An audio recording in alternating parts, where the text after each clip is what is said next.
My name is Nathan Smith. I'm a professor of economics at Fresno Pacific University, and this is a presentation prepared for the Conference on Christian Apologetics in Fresno on February 7th, 2014. A little over a year ago, I wrote a book about marriage called The Verdict of Reason, Why Gay Marriage Cannot Be the Real Thing and Should Not Be Recognized in Law. And in this book, I made two main arguments, and the first one had to do with self-binding, about whether we should be able to make promises in a legally binding way, what kinds of promises, and you'll see some traces of that in the argument here. But while I was writing about marriage, I figured I ought to also give an account of what it is. And so the second half of the book was devoted to that, and I found myself pushed more and more in the direction of looking to Darwinian Sociobiology to guide my thinking on this. And I've found since then that that seems to be the argument that actually interests people more. So that'll be the main focus of this presentation. This is the cover of my book, the image that you see on the right, and I did it myself, so it's a little bit homey, but I think you can see the meaning of it. It shows two double helixes, one with a male symbol on it, one with a female symbol on it, and then two wedding rings tying those together. And I think that kind of summarizes what I think marriage is. It's a merger of genetic interests that's guaranteed by institutions and promises and the moral will, but what it most fundamentally is this merger of genetic interests. And so in the course of this presentation, I'll give you a better idea of why that is. And that then is also the basis of a case against same-sex marriage, because same-sex relationships cannot be a merger of genetic interests in the same sense. So I'll start with some facts. The first one is that a married two-parent family is the best environment for kids. We see this in many studies all over the world, based on large data sets from censuses, national surveys. There are thousands of statistical studies that show this, that show lots of different indicators: health, education, poverty, access to basic services, violence, performance in school, propensity for crime, for drug addiction, mental illness. In many, many respects across the board, there's just an advantage to being raised in a two-parent family. I think this explains to a considerable extent why for so much of history there's been a stigma against illegitimacy. I think today, out of charity, we feel that we shouldn't treat people differently because of them being born without not in the context of a married two-parent family, because that isn't their fault, so why should they be held accountable for it? But nonetheless, if you look at the evidence, that is correlated with a lot of positive life outcomes. So we shouldn't judge people who don't have those advantages, but we certainly should try to foster those conditions so that children will have a better chance of succeeding. Unfortunately, we've backslid a lot with respect to that desideratum. This shows illegitimacy in the United States. It's risen from under 5% in the 40s and 50s to over a third of total births now. You might have heard a good deal about rising inequality. You have a big part of the story of that here. You get more and more children born in places where they're at a considerable disadvantage. I mean, we've seen a lot of capital accumulation. We've seen a lot of technological progress in the last 50 years or so. And so there are opportunities to have better lives than were really available to people 50 years ago. But if you don't have the right family background, it's very difficult to take advantage of them. And I think that's a big driver of inequality and stagnant median wages and many other social problems. I mean, in general, I think it makes no sense to have a poverty policy that doesn't put marriage front and center. It's like trying to improve road safety without having seatbelts in cars. Now, although this is a little bit of a depressing chart, there are a couple of grounds for hope that I point to. One is that it's not some unattainable ideal for people not to have kids outside of wedlock. We can see that because back in the 40s and 50s, that desideratum was largely achieved.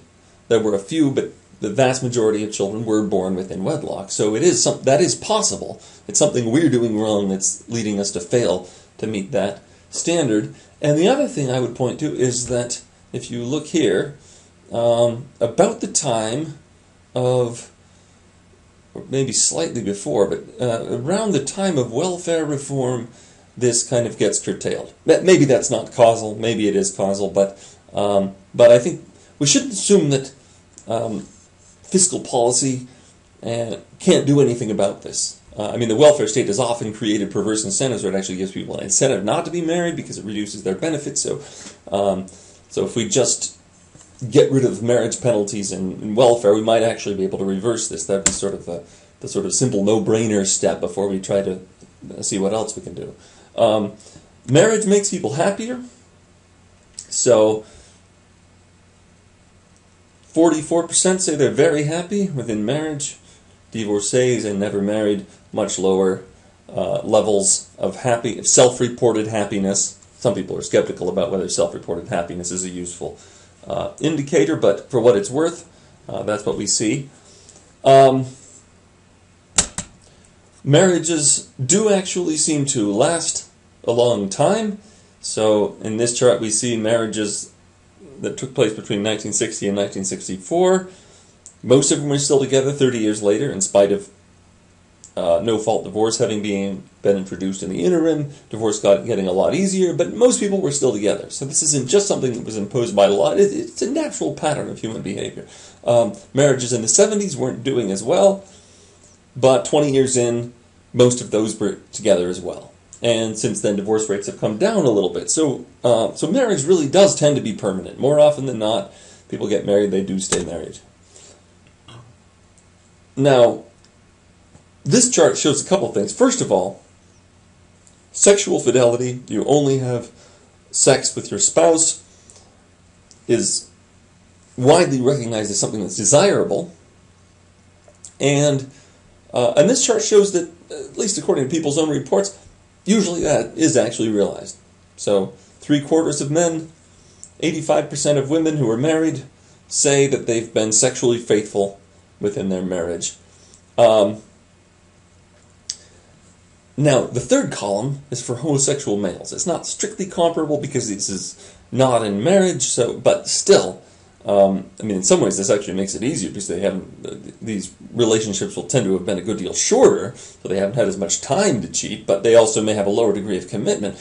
But in some ways I think that hair splitting, this is such a striking result that very few gay men are sexually monogamous.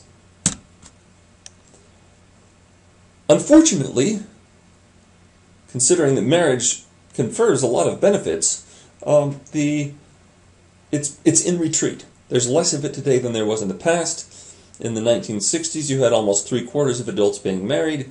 That's fallen to about 50%. It actually looks here like, unlike the divorce rate has been coming down, but that's partly because people just don't get married at all. This is now less than half of adults being married, and so this is a very troubling trend. So the best environment to raise children in, highly conducive to happiness, has been in retreat for 50 years, and there's no sign of the trend reversing. If anything, it's accelerating. Now, taking a look again at same-sex relationships, we saw that gay males, at least, tend not to be sexually exclusive. Also, these relationships tend not to be permanent. And I should say, with all the data that I'm reporting here, I don't think any of it's really controversial. I'll usually show one chart, and you could critique the source or the construction of particular charts. But this is generally something that would be backed up by a lot of other data. I've looked at a lot more data than what I show in the presentation in order to pick things that I don't think are really very debatable. Homosexual relationships tend to be briefer. 1 to 7 years, typical for this survey. Being 15 years or longer is pretty rare, maybe 1 in 10. So This is an interesting chart. This is the annual hazard rate of breakup. So this shows that the chance, you've got a couple that's been together for a certain length of time, what are the chances that they'll break up in the next year? And this is shown for heterosexual unmarried, same-sex unmarried, same-sex couples with marriage-like relationships. The scholars who compiled this really wanted to make the case that some same-sex couples do have marriage-like relationships, and that those look a lot like heterosexual married couples. And that's what their abstract says, but I don't think that's really what the data looks like saying. If you look at these hazard rates, you've got higher breakup rates for same-sex couples at 5 years, 10 years. Seems like for a little while after that. We don't even have data before 5 years because of the way these relationships are being defined, I believe. But for straight couples, this is pretty low the whole time. Now, maybe an 8% chance of breakup doesn't seem that high, but if you add it up year after year after year, that explains why we end up with most same-sex relationships being of rather short duration. So, permanence and exclusivity, these really essential features of marriage as it's understood in straight culture, always has been, it continues to be the norm. That's not typical of same-sex relationships. Even when marriage, so-called, or civil unions or some sort of arranged marriage-like arrangement is available to same-sex couples, they tend not to take advantage of it. So this shows the rate of civil unions in Sweden and the Netherlands, the marriage rate in Vermont when these have become legal. I was looking for more recent data on this, and I couldn't find anything that seemed very solid. But what data I did find seemed fairly consistent with this. Most homosexuals in this country aren't married or aren't in a civil union.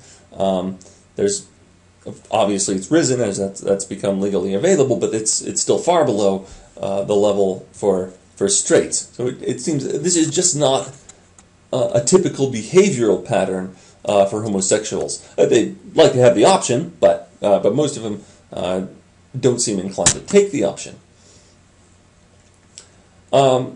Here's another interesting fact. Homosexuality is associated with higher suicide rates. And, of course, this is interpreted different ways by different sides of the debate. On the sort of pro-LGBT side, there are people saying, well, this shows that the culture isn't tolerant enough. It shows that they're being pushed to suicide by not being accepted, by not being treated well. Of course, on the other side, you could say, look, this is really evidence that homosexuality is not conducive to happiness. You're much more likely to be driven to suicide. And it's interesting how many arguments from suicide are deployed in this debate. A lot of times, then, some suicide will happen, and then that will be the signal to hurl lots of blame at people who think homosexuality is a sin because that opinion supposedly caused the suicide. I think that's a very dangerous kind of argument to use. And think about what if white supremacists threaten to commit suicide if we don't restore segregation, but we consider that a legitimate argument. Well, why should we consider it a legitimate argument here? I think if you let people who may commit suicide dictate social policy, even dictate private attitudes, those probably aren't the type of people you'd want to be empowering with those decisions for society. Here's a little bit more. This is basically just a bunch of studies that support this stylized fact that suicide rates are higher among homosexuals. Attempted suicide, I mean, most of these studies will be something like 5 times higher. So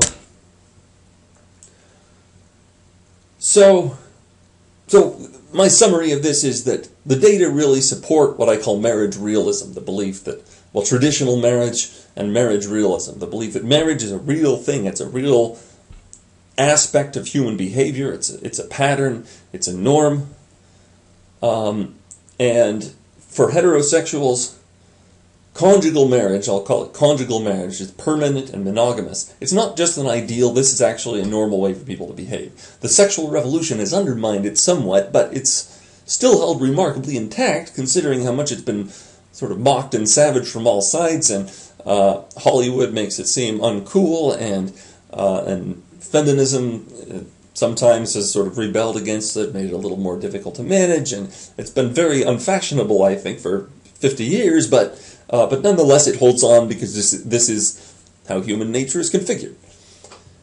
Children flourish best when raised by a father and a mother. But meanwhile, among homosexuals, relationships don't tend to be permanent and don't tend to be monogamous. That behavior, it does occur, but it's atypical, and it's not widely accepted as an ideal. And I picked a revealing title from an article in the journal Homosexuality, Gay Monogamy. I love you, but I can't have sex with only you. I mean, that, to a straight person, that sounds like a horrible travesty, but that is actually typical of homosexual communities. And it's interesting that advocates of gay marriage tend to want to redefine marriage in a way that reflects gay priorities. So gay marriage advocate Jonathan Rauch redefines marriage as being about having reliable caregivers and settling the young. Now, that's not what marriage is about for straight people. But for straight people, above all, it's about monogamy and permanence, and to a large extent about children. I'll give a little bit more of fuller account, I think, of what marriage really consists in for straight people. It's certainly not this reliable caregiver. That's you hire a maid, or that's settling the young. Well, there's all sorts of things that can do that, but why do you want them settled anyway? I mean, I think it's great for people to have adventures and try to find what they're best at, what they like the best, what's most useful for a while before settling down. I don't think there's any particular reason they should be in a hurry to do that. So I think this is very much a misdirection of the idea of marriage that is reflecting what gays want out of marriage, but not what straights want out of marriage. Now, some of these facts, I said they're not controversial, and nonetheless they may look surprising to you if you've been reading the papers. Newspapers and politicians love to say that same-sex couples are just the same as straight couples. And to make that claim, they'll use anecdotes. They'll find particular same-sex couples that do look kind of like straight couples, at least on the surface. I mean, they don't usually probe into the particular kinds of details you'd want to know to see whether they really are, but at least on the surface they can tell a story that sounds very similar to a straight couple, and then they'll say they're just the same. And without perhaps even realizing it, they're actually cherry-picking here. They have something they're looking for. When they find it, they report it. The fact is that's not very common. And so when we actually look at the data, and I think that the data tends to be reported more by sort of right-wing groups because it favors their side. The anecdotes can be written to favor the pro-gay marriage side. The data really don't, and so it tends to be right-wingers that will report that data. But so then the question is why? Why is conjugal marriage normal for heterosexuals? Why don't homosexuals seem to have tendencies in that direction in most cases? Okay, so now there's something a little peculiar about this presentation. I'm an economics professor. This is a Christian apologetics conference. I'm arguing for traditional family values and against same-sex marriage. Well, that's a little odd. Why is an economist arguing for traditional values and against same-sex marriage? What is that in my field? Wait a minute. Now I'm using arguments from Darwinian Sociobiology. What does that have to do with economics? How do I have any credentials to talk about that? Oh, and it gets even weirder. I'm actually an evolution skeptic. How am I using Darwinian Sociobiology arguments if I don't necessarily believe in evolution? I say skeptic, not denier. There's a little difference there. But and Darwinian Sociobiology at a Christian apologetics conference sounds very odd, since some of these prominent atheist proselytizers like Richard Dawkins are spearheaded Darwinian Sociobiology. And so this is very strange. What's going on? Well, let me try to help you understand a little bit. First of all, what does economics have to do with evolution? There's actually a deep historical connection here. Darwin was inspired by reading the classical economist Thomas Malthus. Many economists have used biological evolution as a template for understanding the capitalist economy. So Herbert Spencer's an interesting example. He's kind of an economist, influential figure in late 19th century economics, hasn't had as much influence since then because I think his methods aren't that easy to reproduce and to formalize. But I think he's still in the mainstream in terms of a lot of his ideas.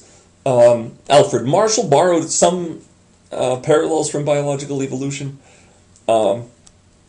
And more recently, Eric Beinhocker wrote a book called The Origin of Wealth. So there have been a lot of efforts to do this. The similarity here is that economics and Darwinism are both fields that study competition. So whether competition among organisms or competition among individuals and firms. Scarce resources, that's another key parallel. So,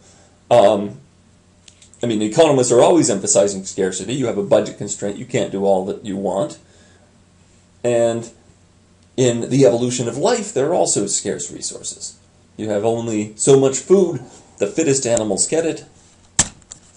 If you think about some of the catchphrases in these fields, they could very easily cross-apply. You talk about the invisible hand. Economists love talking about the invisible hand of the market, bringing the market into equilibrium. Well, that could easily describe natural selection. There's the invisible hand of natural selection, choosing the most fit organisms and causing the species gradually to change in a certain direction. That's an unintended consequence. So a sort of a rejection of design is also typical of economics and of Darwinism. Economists will argue we shouldn't have a central planner planning everything. Darwinists will argue there isn't some intelligent being designing everything. I don't entirely buy, I don't entirely buy either of those claims, but still, there is a certain force in them, and that's something that insight is characteristic of both disciplines.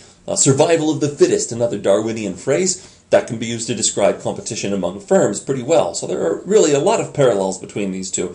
I don't know the biological facts nearly as well as a typical sociobiologist would, but the modes of reasoning that are used I think I understand well. I might even have an advantage because economists do so much of this kind of reasoning. We do it in a little bit different way, and there's actually a very intriguing irony here, which is that living nature, if you just look at it, it seems to be in ecological equilibrium. And if you study a history book and you're reading about, say, Germany 6,000 years ago, if you're at all savvy to history, you'll assume that the people are probably totally different, and the economy is certainly different. The way that people make things and do things and trade in the forms of money, and so that'll be totally changed. But the forests are probably going to be about the same. You'll probably have the same types of wild species there. You'll probably have the same types of landscapes, the same types of ecosystems as you would have in much later times before humans just totally take over and then they change everything. But until humans arrive, the ecosystem will stay about the same. The national parks is kind of the principle. If we just leave it alone or just don't make too much of a dent in ourselves, it'll stay the same and we can pass it on to our children. So this idea of ecological equilibrium is one I think everybody understands and is accustomed to. The irony is that biologists may talk about equilibrium sometimes, but they tend to stress evolution. This is their key theme. Evolution is not equilibrium exactly. Evolution is change. Now, evolution and equilibrium, I think, are consistent with each other. There is a consistency here in the sense that in the short run it's in equilibrium, but there are gradual changes taking place which cause evolution. I think living nature and the capitalist economy are both systems in which there's equilibrium, but there's also a gradual evolution operating in the midst of that. And it operates slowly, so it does make sense to look at it as equilibrium in a given, over a given period of time. But so again, the other side of this irony, economists love to talk about equilibrium. We're always looking for the equilibrium. All our theories are about that. That's our big insight. And yet, if you look at the capitalist economy, it seems to be a place of perpetual progress and evolution. Things are always changing. So, I don't think it's so much of a difficulty of reconciling it, but it does make a difference where you put your emphasis. In particular, I will advocate rethinking Darwinism as a method of reasoning from ecological equilibrium. So it's kind of similar to economics in that respect. Sorry, that should say ecological, not economic. So, and I'll make that clear later. But now, when talking about Darwinism, I just feel the need to distinguish myself a little bit here. There are lots of people out there who, they'll promote Darwinian arguments, and their attitude to people who don't believe in this grand story of evolution as the source of all life, they're just contemptuous of. I'm not one of those at all. Surrender to Darwin, you flat earth, Luddite ignoramuses. You hear that all the time. I'm not one of those. In fact, I feel like I should nail my flag to the mast of evolution skepticism here just to convince you that I'm not one of those. That doesn't mean I'm a young earth creationist or a biblical literalist. I don't think that's the right way of reading the Bible, I guess. I mean, that would be another debate. It's simply what it says. I'm skeptical about whether this Darwinian account of evolution is the full explanation of why life occurs. And there are a couple of reasons. First of all, there are a lot more things in the world than materialistic evolution can account for. First of all, to begin with, you need to have a universe with natural laws for evolution to work at all, and evolution can't do anything to explain where that came from. So it can't be the full story, because you have to have some source for a universe with natural laws to come from. And I think nowadays, a lot of physicists are starting to see, in order for this universe to support life, then it has to be pretty finely tuned, and to the extent that it becomes implausible to attribute it to anything other than a creator. So another example, ideas. What are ideas? They don't have a chemical formula. They don't reside in any particular place, and yet they're clearly real. So this materialistic ontology that doesn't have room for them, it can't be the truth. It can't be the truth, I think. It can't be the whole truth, of course, but nobody denies that there is matter. The point is that there are other things besides matter, like ideas. Beauty is another example.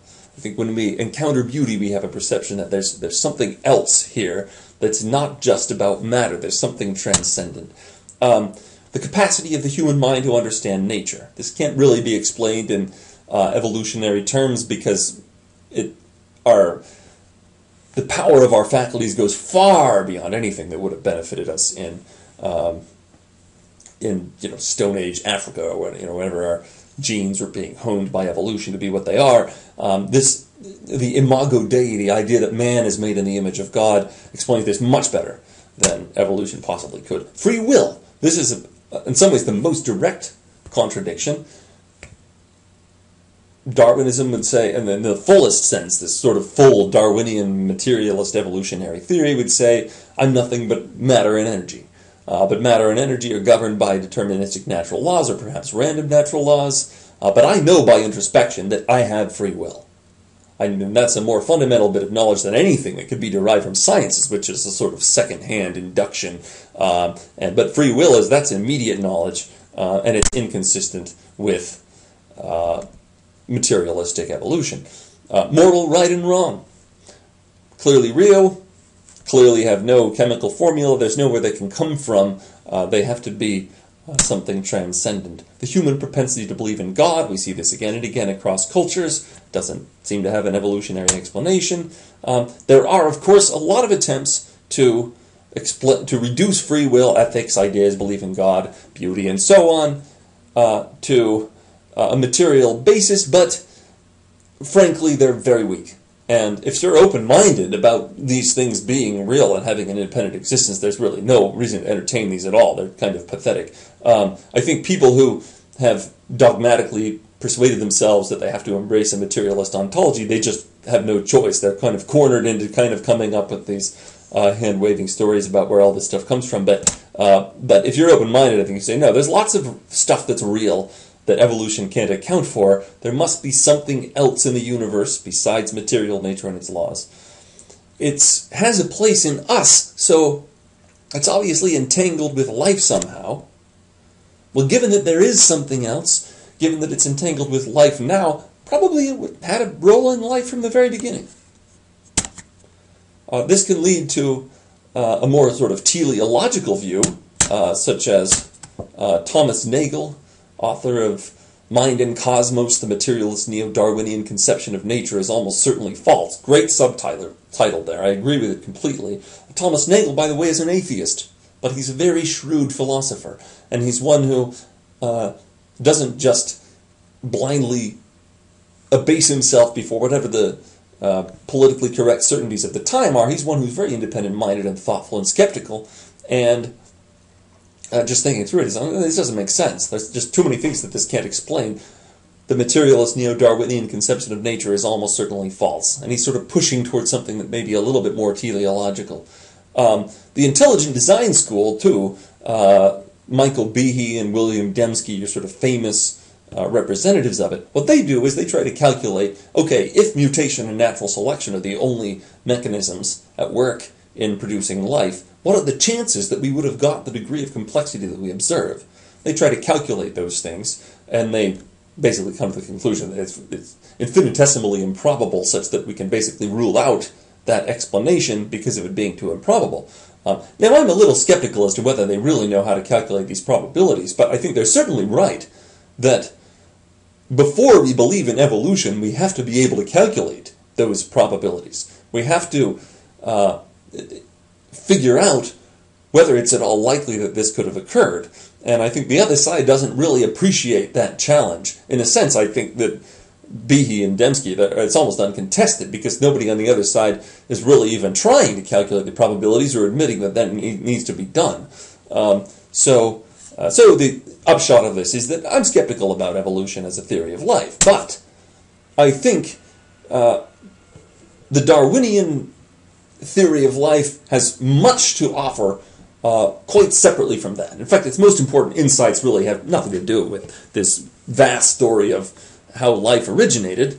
They have to do with explaining the traits of organisms that really exist. And we can think of those in a different way, as I'll try to elucidate. So there's a field called sociobiology. This emerges in the 1970s. Some important books: E.O. Wilson's Sociobiology, The New Synthesis; Richard Dawkins' The Selfish Gene. Richard Dawkins is a really angry atheist type, makes lots of criticisms of religion, which are frankly very silly.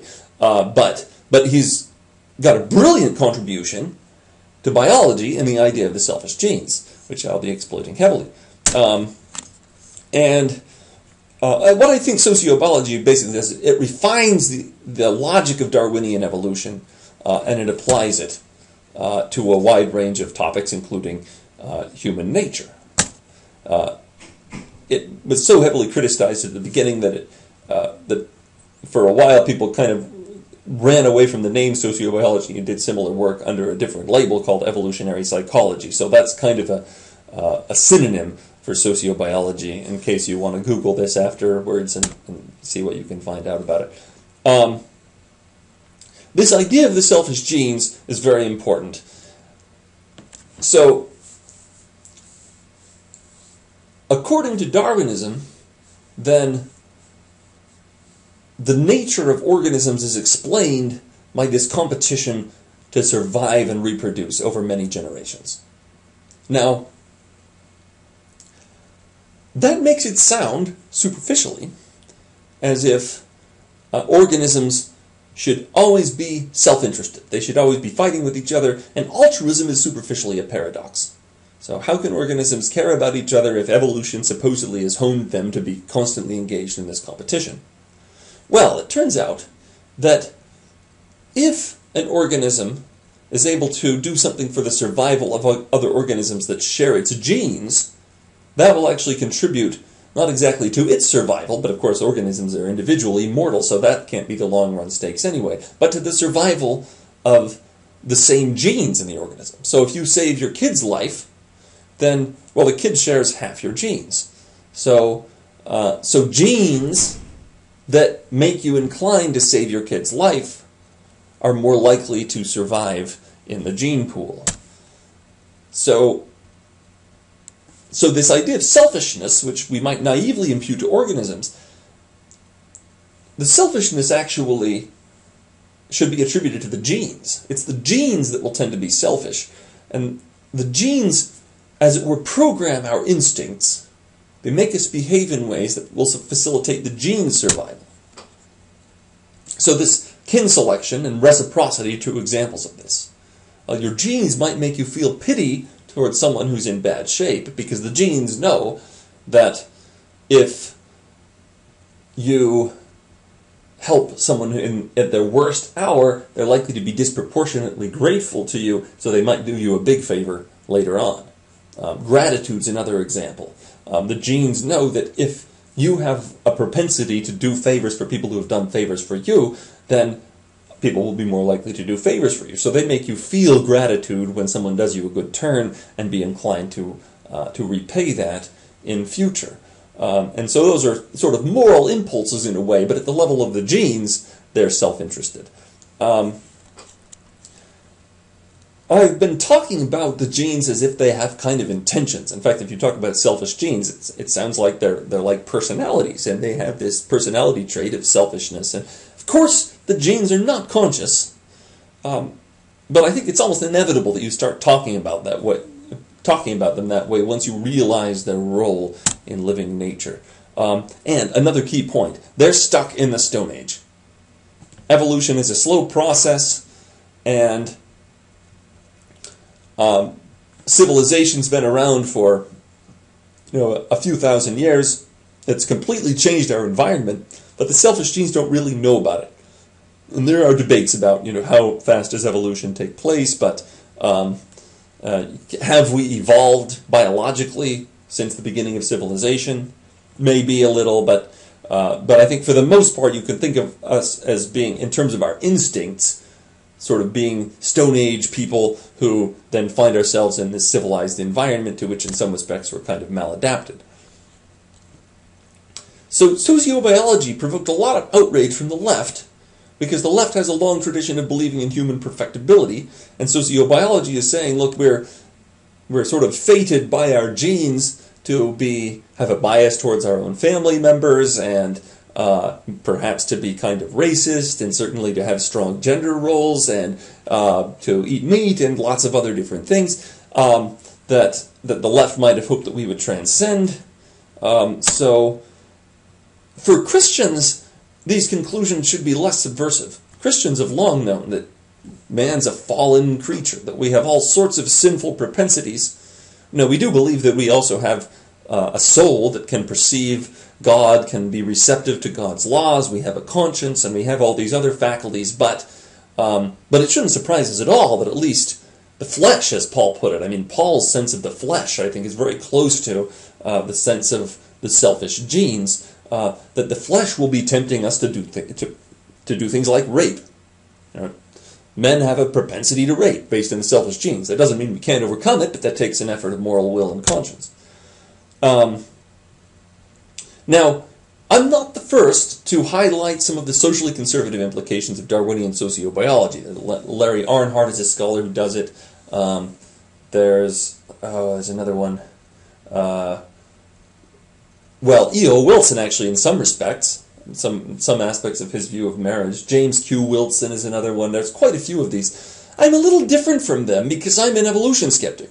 I think some of these guys are more these like surrender to Darwin, you flat earth Luddite ignoramuses, and then they also do happen to draw some socially socially conservative conclusions, but they're not really allies of Christians because they are contemptuous of Christian cosmology, and they basically want that game to be given away. I'm not one of those. I think that Darwinian sociobiology has insights. I don't think that we need to buy into the larger account of evolution.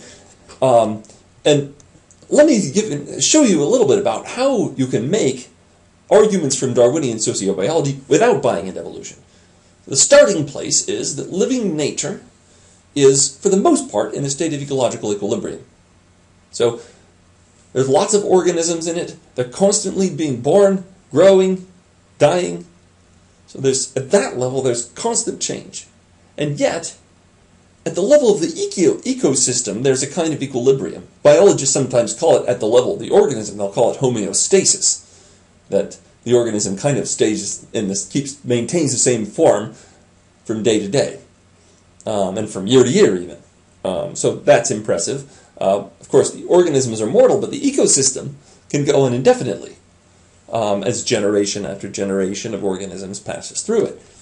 And so that's an impressive fact about the world. Wouldn't have to be that way. You could have a sort of chaotic flux, but we don't. We see this kind of order that maintains consistency while at the same time having constant change. So that's a very interesting phenomenon, and we can deduce some things from it. The selfish genes are in perpetual competition, and yet equilibrium is maintained. And here, this is where being an economist helps, because we understand very well how competition, which seems to be dynamic, can actually be consistent with equilibrium. Somehow all the forces are balanced. But in the market economy, there will be one price. In a given market, there will be one price that maintains equilibrium, and all the other prices are inconsistent with it. And I think that insight cross-applies to gene pools. Most gene pools would not be consistent with equilibrium. So suppose you had, the gene pool is such that there are a lot of animals that exist that have no ability to eat.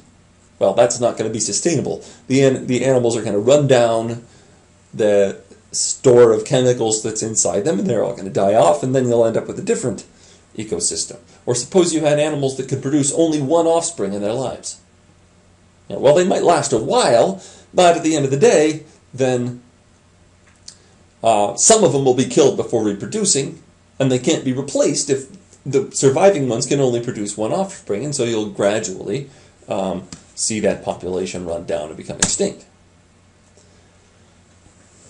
So, when we know that the world is in ecological equilibrium, or usually in ecological equilibrium, and that not all gene pools would be consistent with this, we can actually make predictions using arguments from equilibrium. So you start by thinking about how biological equilibrium would work, and then you can figure out, well, species need such and such traits for biological evolution or for equilibrium to be sustained.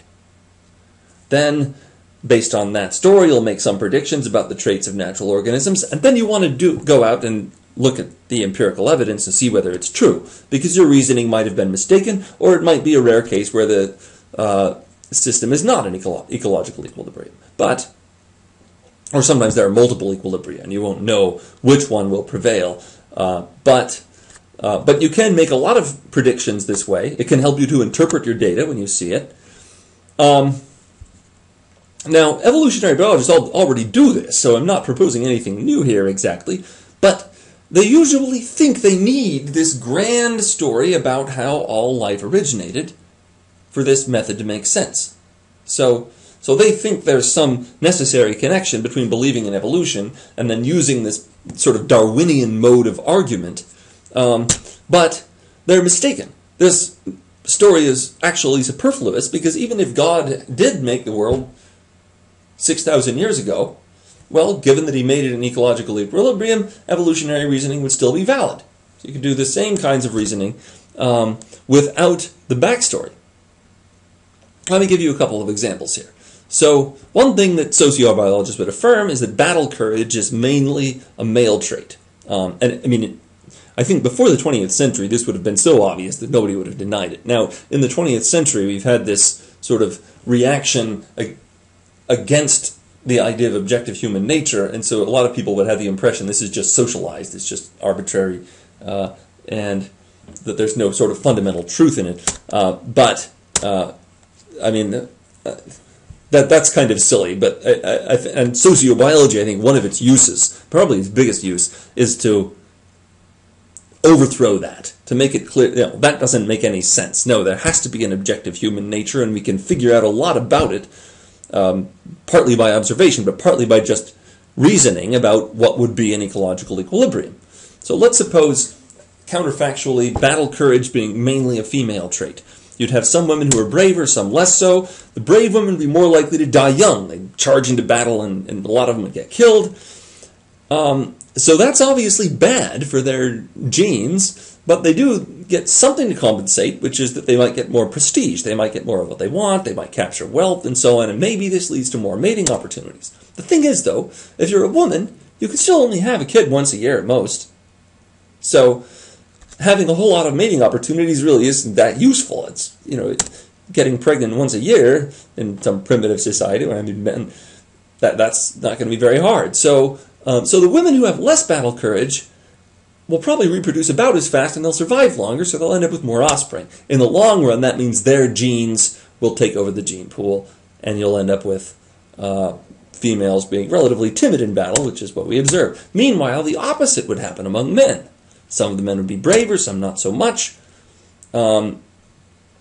And I'm assuming they're all relatively cowardly at this point, but that actually makes the point even stronger, because the ones who are a little bit braver would be somewhat more likely to die young, but they get a lot more prestige, and this can lead to more mating opportunities. Now, for men, this is really important, because there's almost no biological limit on men's reproductive potential. It's very cheap to beget a kid if you're a man. So the ones who get prestige through battle would have more offspring, and in the long run, genes for battle courage in men would take over, and so that will lead us back to the equilibrium. This is very similar. As an economist, I'm accustomed to saying, here's the demand, here's the supply, this is the equilibrium price. If you're below the equilibrium, then forces will come into play that will push you back to equilibrium. I'm doing the same thing here in a biological context. And you notice no appeal at all to this story about life's been around for 1 million years and this competition has taken place. Maybe that's true, I'm not denying it, but I don't need it. It's what is sometimes called the unnecessary hypothesis. That was a term that some physicists used about God back in the 18th century. I'm using it about evolution. It's unnecessary hypothesis. We can do all this explanation without appealing to it. Another example. Suppose, so here I'm going to argue for the natural modesty of women. This is, again, it would be controversial now. It would sound like stereotyping. Before 1900 or so, nobody would ever have doubted it. It would have been the most obvious thing in the world. And it's still pretty obvious today if you just look at how people behave, and experiments can confirm this. It's not very hard. But it would be controversial just because we've gotten the habit of assuming there's no objective human nature and everything's just cultural. So natural modesty of women. Why would we expect to be the case? Well, let's assume the opposite. Assume that females were sexually promiscuous and males were more coy. Well, let's start with the men. They're more coy, but some will be more so than others. So, given that women are promiscuous, there are plenty of mating opportunities, but those who are coy would tend to neglect them, while those who were relatively more promiscuous would take advantage of more. And so, the more coy a guy is, the fewer offspring he'll have. That means that the next generation will come mostly from the relatively promiscuous, and they'll pass on those genes, and then within that gene pool, the relatively promiscuous will dominate the generation after that, and in the long run, then genes for male promiscuity will take over. The opposite will happen in women, and this is an important point. Some more promiscuous than others. Now, since women can't reproduce that fast anyway, it's once a year at most, probably less than that because of nursing and so on, then being promiscuous doesn't have much of a payoff. You can't really reproduce your rate of producing offspring much if you're a woman. So the key for women is really to increase the survival of the offspring they have. And for that purpose, it's very important to get paternal investment from the male. If the father helps out, it's a lot easier to raise the kid and to make them survive and flourish. Now, fathers will have an instinct to take care of kids who they think are their own, and not to take care of kids who aren't. The selfish genes will certainly ensure that. So, if you've got a female who's fairly promiscuous, then she will have trouble convincing any father that he's the father of her offspring. So she will get relatively little male parental investment, and her offspring are less likely to survive and flourish. Whereas the relatively chaste among the women would get more parental investment, parental investment, and so they'd have more offspring, and in the long run, then genes that encourage modesty in females would take over the gene pool. So what we observe, that males tend to be more sexually eager and females tend to be more coy, this is required by ecological equilibrium. We know that's the only structure of the gene pool that would be in equilibrium. And so we can make that prediction pretty confidently. So those are a couple of examples of what we can deduce about human nature from thinking about the selfish genes and what equilibrium in the gene pool requires. Now, it's been fashionable in the 20th century to deny all this, to say there's no objective human nature. Sartre says that human existence precedes essence, so we just exist and then we can decide what we are. We're condemned to be free to fashion our own natures. Freud was quite dismissive of, sexual mores in particular. He saw he was sort of a reductionist who tried to explain all of our higher human faculties, poetry and conscience and all that, in terms of the sort of primal animal urges. And he had a real bias against what he calls sexual repression, which often just means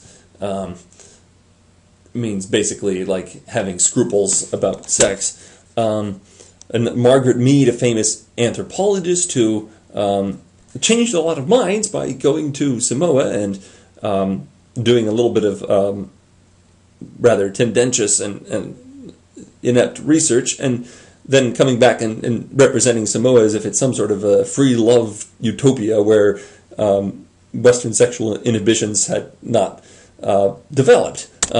Later, anthropologists went back and found out, well, no, that's not really true. They have pretty much the same sexual inhibitions that we do, because those are just part of human nature. They're not really that culturally influenced, but for a while, she tricked a lot of people into thinking that free love is kind of natural, and Western sexual inhibitions are sort of a pathological deviation.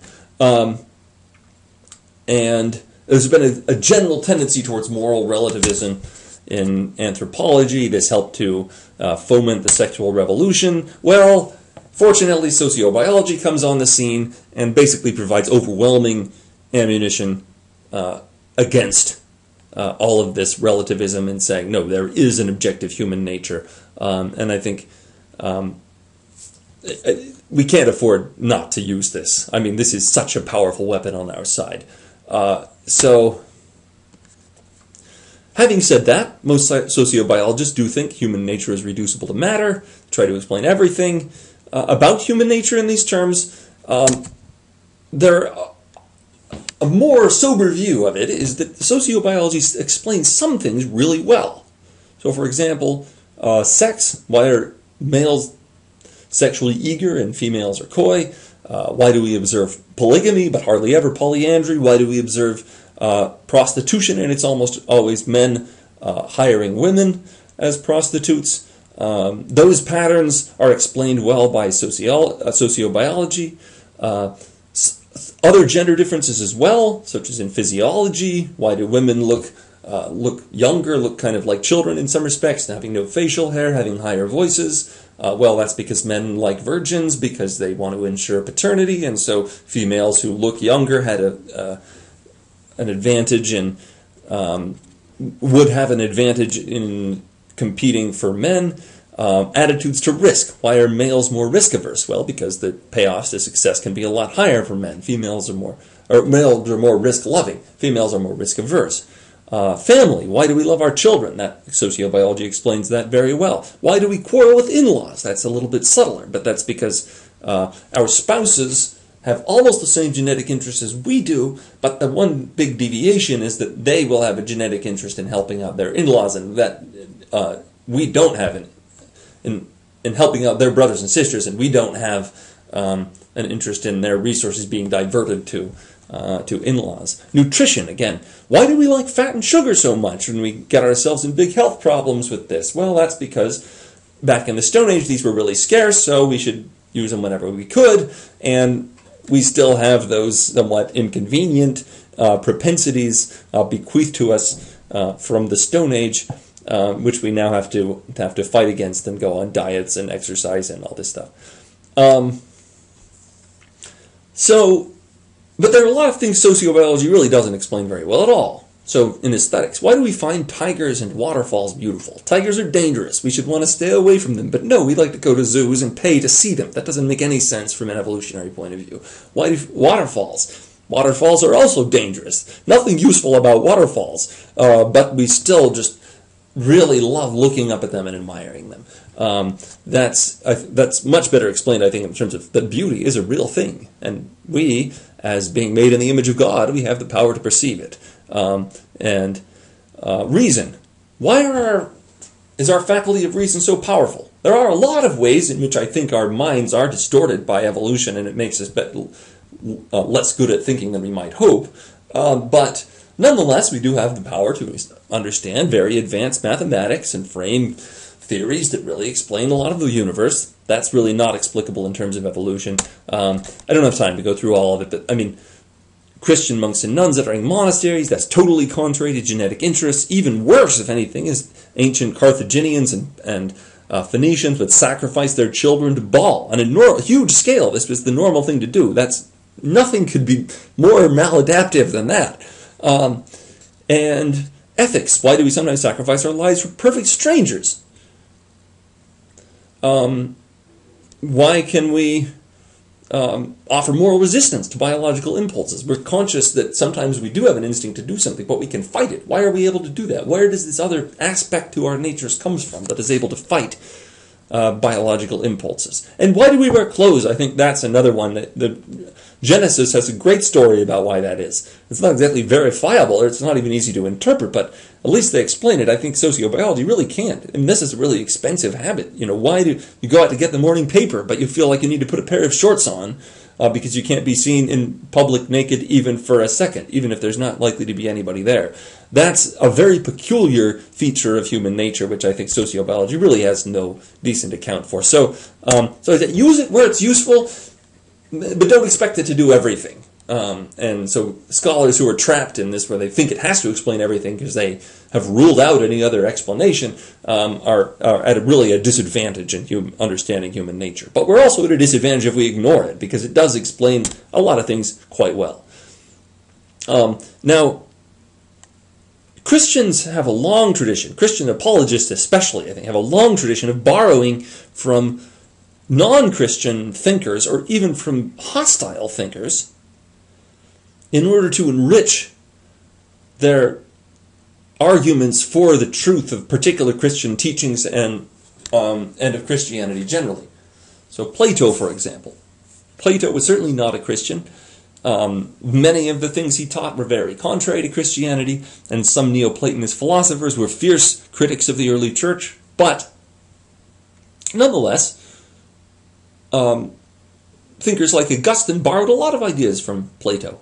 So Plato was pretty much a theist. I think he believed in God in a sense that's not that different from the way Christians do, and so a lot of his conceptions then were borrowed in order to help people understand God. His theories about ideas have been often embraced. I mean, they're a little bit ambiguous and complicated and tricky, but they've been embraced and incorporated into the thought of many Christian thinkers. Plato's belief in the immortality of the soul is one which Christians also embraced. But Plato had a lot of other disturbing ideas that Christians didn't embrace, like sexual communism, so sharing wives and children, sort of authoritarian militarism of his vision of the state, his belief in reincarnation. All that was rejected.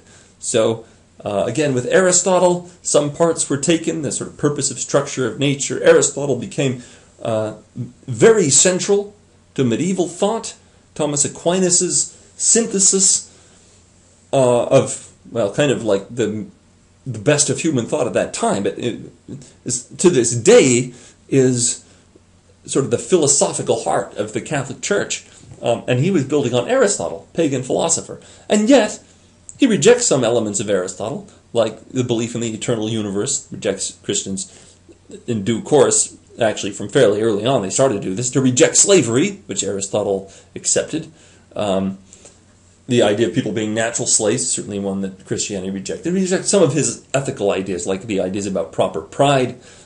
So some parts were adopted and sort of naturalized into Christianity. Others were rejected. The scientific revolution came up with a new conception of natural laws, which has been accepted and in some ways has even become part of Christian apologetics, where we appeal to the ingenious design of the universe as evidence for a wise and good creator. But there was also a tendency in the scientific revolution towards materialistic reductionism, to say that everything is nothing but matter and energy, and that, of course, is rejected by Christianity. Romanticism, another example. This is a movement in the early 19th century that sort of cultivates passionately poetic desire and love of beauty, but it had a lot of disturbing tendencies like political revolution and sensuality, and some sort of gloomy, sort of self-destructive, suicidal elements. All that's rejected, but this C.S. Lewis in particular, I think, brilliantly interprets the romantic sense of poetic desire for the beautiful as our yearning for God. And so I think he kind of redeems romanticism through the way he makes use of that conception. Free market economics is another example. This, from the beginning, it tended to promote unbridled self-interest. That's a very anti-Christian theme, and many free market economists were strong critics of the Christian church. In fact, most of them probably have been, most of the prominent ones, I think, down to pretty recently. But Christianity agrees on property rights and on the value of limited government. And so, especially in the late 20th century, a kind of alliance forms between Christian social conservatives and free market economists, which is sort of the heart of the contemporary Republican Party. And now we really see those as quite natural allies. So that's another example of this phrase, spoiling the Egyptians. What it means, it's an ancient metaphor. It's saying that even as you leave the world, as the Hebrews left Egypt, they took a lot of... God told them actually to spoil the Egyptians, to take some of their property with them. Whether or not you approve of that, I think it's a lot easier to approve of as Christians depart from the world. We want to enter the kingdom of God. Nonetheless, we should bring with us whatever thoughts and ideas we can that the world has come up with that have value.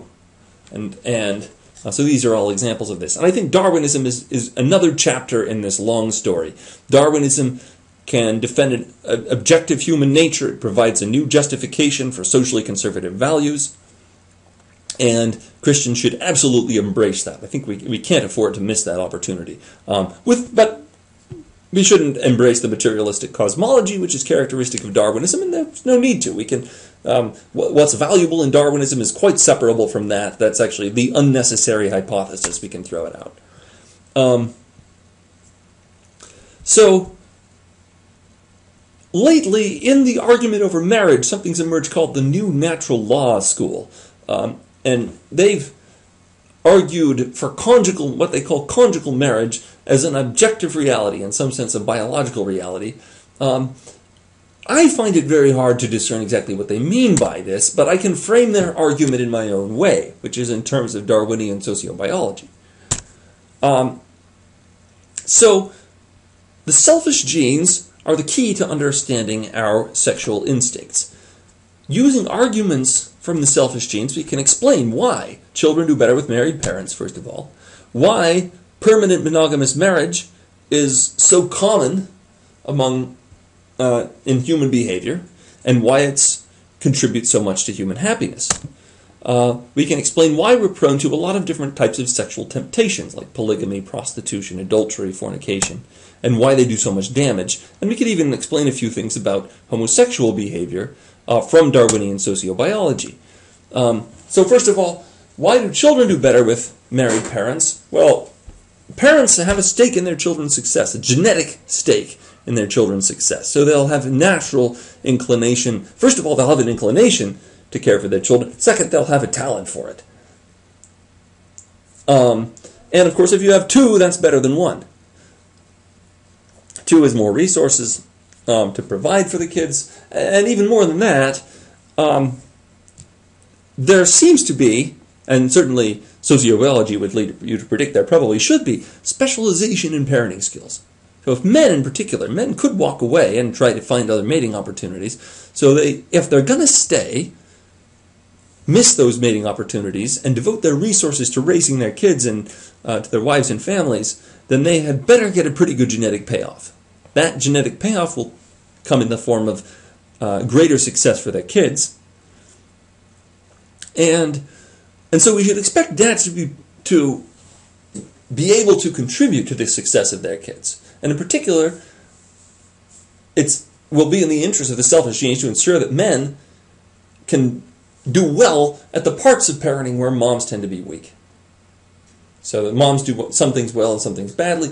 Dads may, and I mean, we may not know exactly what those are, but the selfish genes just give us a reason to anticipate that's going to be the case. So, now, with most of these kind of arguments, you could say, well, maybe that was true in the Stone Age, but that doesn't mean that it's true now. Okay, fair enough. It might be that fathers were useful in the Stone Age but aren't now. Let's look at the data. Oh, wait, they still are useful. So, so that really shouldn't be surprising. That should be our baseline expectation, really. Now, this, in a way, this is the heart of my argument. It has to do with marriage. In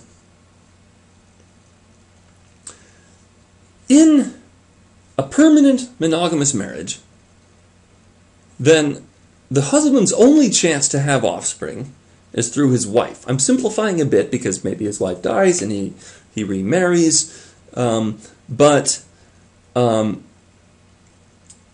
assuming he's not really thinking much about that. That's a sort of an unlikely scenario, and he'll cross that bridge if he comes to it. But as long as his wife is alive, then his only chance at offspring is through her.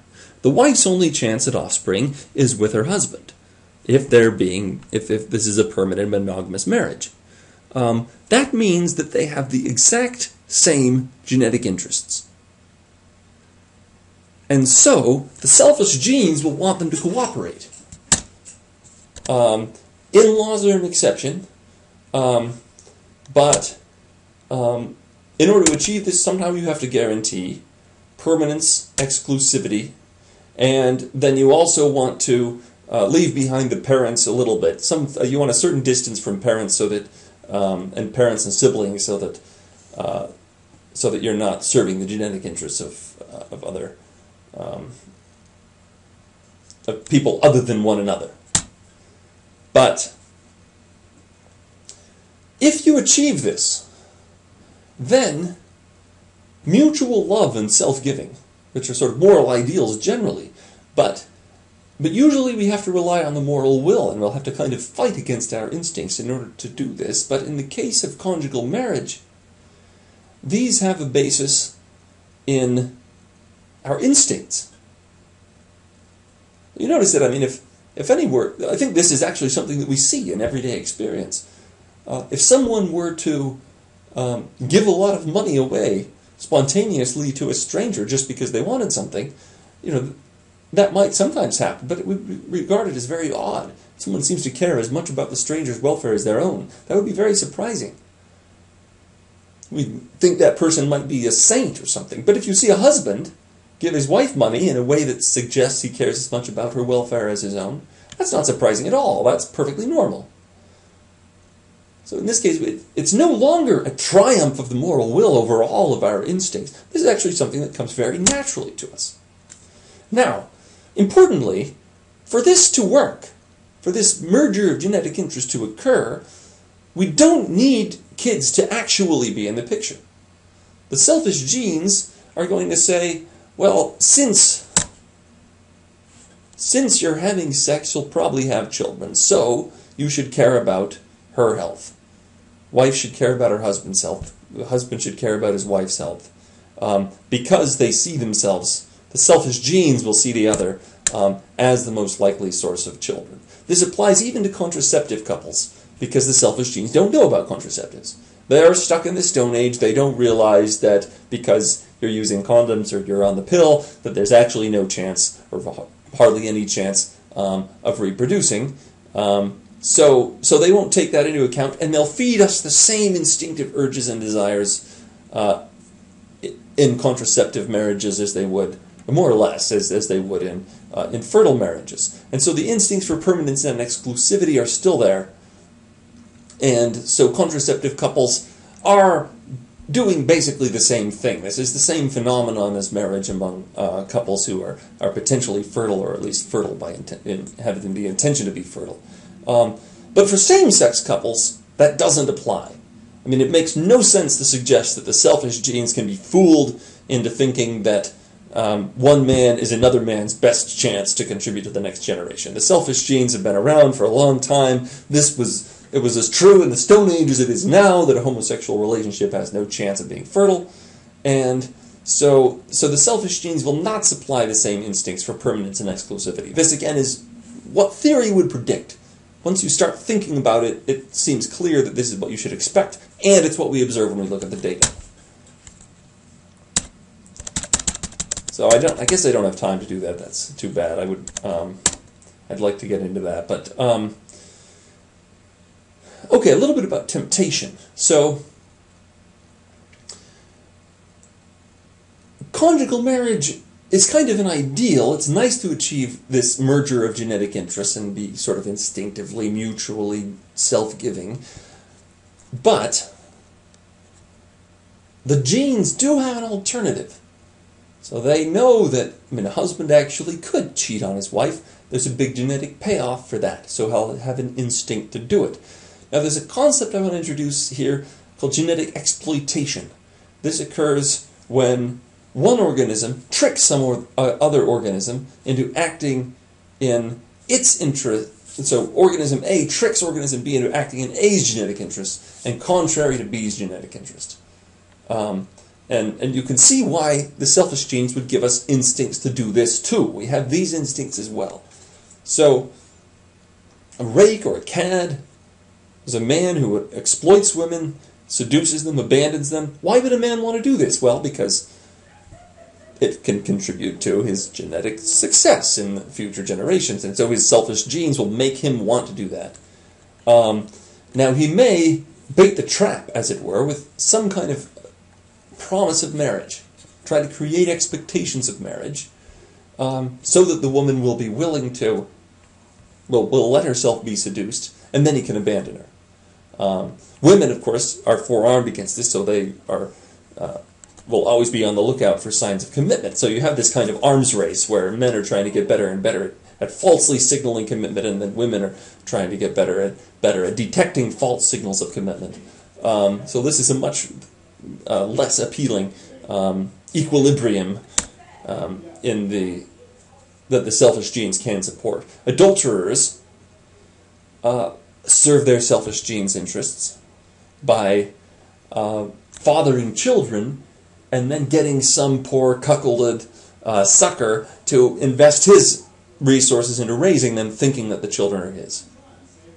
So the adulterer then is exploiting the husband. The wife is kind of exploiting the husband too. The wife's incentive in this case, at the genetic level, would be that she thinks the adulterer can give her better genes than the husband can. So wives would be tempted to cheat with superior men, but if they can't get them as husbands, so it might be that the adulterer, that she'd like to be his wife, but he figures he has better options. He's not willing to make that deal. So she sort of ropes some other guy into doing the work of supporting her and raising the kids, and then she gets the genetic contribution from a superior source. This makes a lot of sense at the level of the selfish genes. Women will have an instinct to do it. This is something we should be forearmed against. Another possibility, women sort of lead men on, fill them with hopes, and then they'll pour out a lot of resources in courtship, and then they'll disappoint.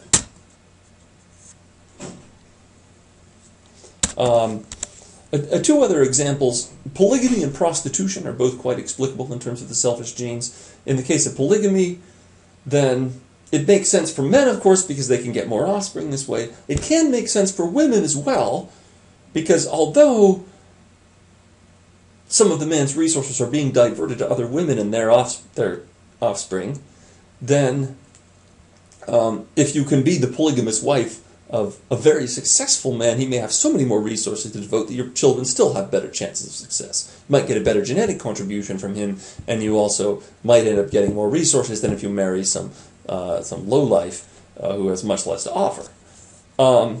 Prostitution is another example. This is where instead of the payment for sex taking the sort of the ex post form of helping to raise the kids over many years, it takes an upfront form.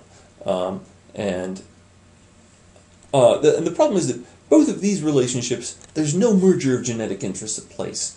So these relationships are fraught with conflicts of interest. And I think we can think of our norms of fidelity, and to some extent romantic love as well, as an aversion to genetic conflicts of interest between sexual partners. There are still genetic conflicts of interest between, say, two men who are trying to marry the same woman, but not between people who are having sex with each other. And I think there is an advantage because there's an inherent intimacy in sex, and so it's desirable that be based on love that's a really full mutual love and self-giving that isn't just the triumph of moral will, but that comes naturally. And so polygamy and prostitution both interfere with that. Now, the modern ethos on sex would rule out some of our evil propensities from nature. So, for example, rape. Rape can serve the interests of men's selfish genes, but modern norms would exclude that, which is a good thing. But consent,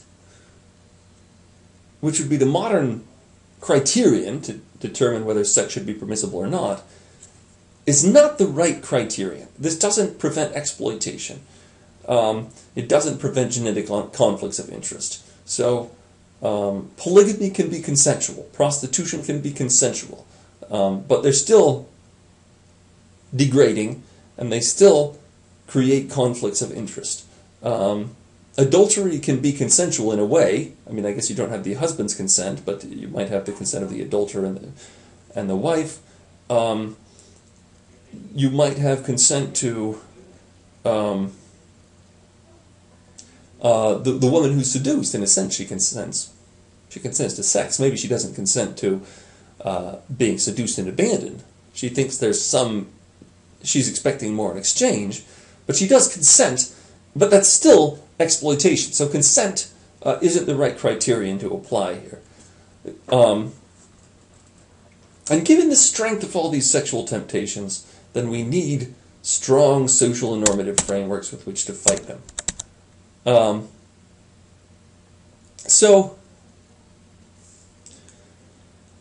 Well, we now know something about what our selfish genes incline us to do. Now, I don't mean to suggest that we're the slaves of our selfish genes and we have to serve them in every way, but they affect our desires, and so they're relevant to moral argument. They affect what makes us happy, and happiness is relevant to ethics. As an analogy, I suggest in the book, suppose someone invents something called the NutriBot, which is this little flying robot that can find you out, and whenever you're short on nutrients, it'll sort of plug into something like a watch on your wrist, and it'll provide all the nutrients, so you don't have to eat. Would we stop eating? Well, probably not, because we like eating. Now, we like eating because our selfish genes make us like eating, and they make us like eating because they're trying to get nutrition. And so, maybe if the selfish genes knew that they could get nutrition without having to make us eat all the time, they'd be perfectly happy for us to stop eating. But the selfish genes don't know that. They'll still make us feel hungry, they'll still make us like food, and so we should take advantage of that. Why not? Now, in the case of family values, it's kind of similar. We now have contraception, and we've had a lot of social change, so that the traditional family values might not be as indispensable as they once were. It's possible to survive without them. It may be possible to sustain society without them to some extent, but it's not conducive to human happiness. Conjugal marriage alone is able to appease the selfish genes. It's able to kind of give them what they want. It actually satisfies our moral character too, so that's one nice thing about it, is it's both in our genetic interests and ethically satisfying, that prevents exploitation and other conflicts of interest. And these are things that tend to make us miserable, that interfere with our moral well-being. Romantic love is, in a sense, it's kind of an etherealization, a translation into into imaginative terms and emotional terms of what's fundamentally our genetic interests, but they're reconciled with our moral natures. So, modern society tends to substitute the desirability of conjugal marriage with just being obsessed with sexual gratification. But this is very naive, because at the end of the day, orgasm is really transient. It's a couple minutes. You can't fill much of your time with that, even if you assume that you're always blissfully happy. I mean, it's such a small amount of time that it doesn't matter that much. But happy domesticity can last. It can fill most of the hours of the day, and it can last for decades. And our selfish genes make us like that too. So that's what we would be wise to try to enjoy more of. Now, what gay marriage advocates want is essentially a change in language. They want to call same-sex relationships the same as straight marriages. Now, to say, well, we can't do that because that's not true, is maybe a little naive, because of course it is true that language is a human institution, I guess you could say. But it does involve a fundamental and a very troubling change in the nature of language, because language, natural language, is a freely ordered system, something that the economist and sort of philosopher Hayek calls a catalaxy. It's an orderly system, but that it arises quite spontaneously from people's free choices. Now, George Orwell wrote about, in his dystopian novel 1984, he coins the term newspeak. It's the idea of a language that's imposed from above by the state with the goal of making certain thoughts impossible. Gay marriage basically is newspeak. The goal of changing the language in that way is just to make it harder to explain why homosexuality is wrong. You have to have a longer explanation instead of just saying you shouldn't have sex outside marriage and you can't marry someone of the same sex. This makes it more complicated. Well, you can so-called marry someone of the same sex, and so now, what's our position on that? And some people don't want us to be able to explain so easily why homosexuality is wrong. In fact, there's a lot of other things they don't explain, like why fornication is wrong, for example. And so I think this form of newspeak is basically a way of kind of tainting the language so that it becomes hard to express that. Regardless of what they're called, marriage and same-sex so-called marriage will be different things. In marriage, you'll have a merger of genetic interests, and that's sort of fundamental to why it is what it is, why it looks like it does, why it feels like it does. That's not possible with same-sex couples, and as a result, the behavioral patterns among the same-sex attracted are different. They don't conform to norms of permanence, exclusivity, and other features of marriage, for the most part. And there's no reason we should think they will in the future, and there's no reason we should desire that they will. Those things are conducive. Permanence and exclusivity are important to human happiness because of the specific traits of male and female, the natures of male and female jealousy. And there's no reason we should want homosexuals to practice those. From a Christian perspective, what we should want homosexuals to do would be to be celibate, because we think that those types of homosexual practices aren't conducive to human happiness and aren't morally good. But if you're going to adopt a secular point of view, that really the next best, the most reasonable alternative, we say we just really shouldn't care at all. We shouldn't judge between gay promiscuity and gay monogamy. It doesn't really matter. But we do want monogamy among heterosexuals because that's conducive to human happiness, and we know why. It merges genetic interests, makes love and mutual self-giving come naturally. In fact, we observe that most straight people do marry. Most straight marriages last a long time. most straight people are faithful in marriage, and marriage tends to make people happy, and marriage is good for raising children.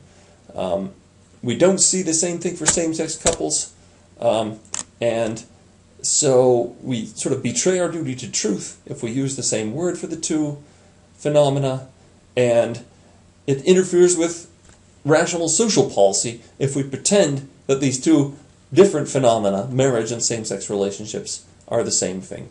And that's all. Thank you.